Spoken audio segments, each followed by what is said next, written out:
ఇప్పుడు బుధుడు లగ్నాధిపతి, బుధుడు లగ్నంలో ఉన్నాడు. సో బుధునికి దిగ్బలం వచ్చిందా? వచ్చిందండి. కానీ స్వక్షేత్రము ఆయనదే స్వక్షేత్రం కాబట్టి ఆయనకే దిగ్బలము అవసరం ఉండదు అనమాట. ఆయనదే స్వక్షేత్రము కనుక అదే వేరొల్లది అయితే ఆ వాళ్ళు వచ్చి వాళ్ళది ఉంటే అప్పుడు దిగ్బలం ఉన్నట్టు. కానీ ఈయనదే స్వక్షేత్రము, ఈయన స్థానంలో ఈయననే ఉంటే ఈయనకి దిగ్బలం ఉండదు. ఆయన ఆల్రెడీ బలం ఉన్నవాడే కాబట్టి దిగ్బలము ఉండదు అనమాట. సో ఈయన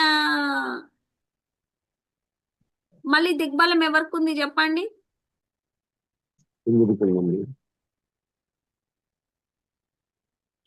ఇక్కడ రేవతి ఎవరిది నక్షత్రం? శుక్రుడు కదమ్మా. రేవతి నక్షత్రం బుధుడిది. బుధుడిది. సో చతుర్థాధిపతి బుధుడే కదా.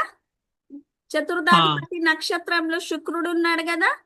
చతుర్థ స్థానంలో శుక్రుడు చంద్రుడు దిగ్బలాన్ని పొందుతారు కదా. సో ఆ విధంగా చతుర్థాధిపతి ఒక నక్షత్రంలో శుక్రుడు ఉన్నాడు కనుక శుక్రుడు దిగ్బలం పొందాడు. ఓకేనా?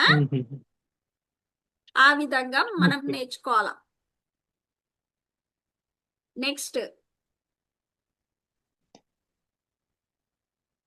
ఓకే, శుక్రుడు ఇక్కడ డిస్టర్బ్ అయ్యాడు చూడండి.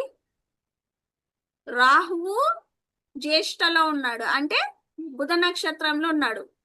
శుక్రుడు ఆల్సో బుధ నక్షత్రం రేవతి. సో ఈ విధంగా రెండు డిస్టర్బ్, అప్పుడు శుక్రుడు డిస్టర్బ్ అయినట్టు అన్నమాట. ఓకేనా?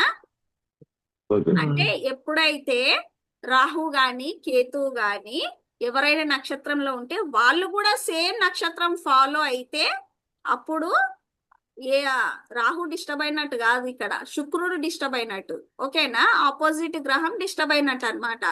సో ఈ విధంగా కొద్దిగా డిస్టర్బ్ అయింది అనమాట.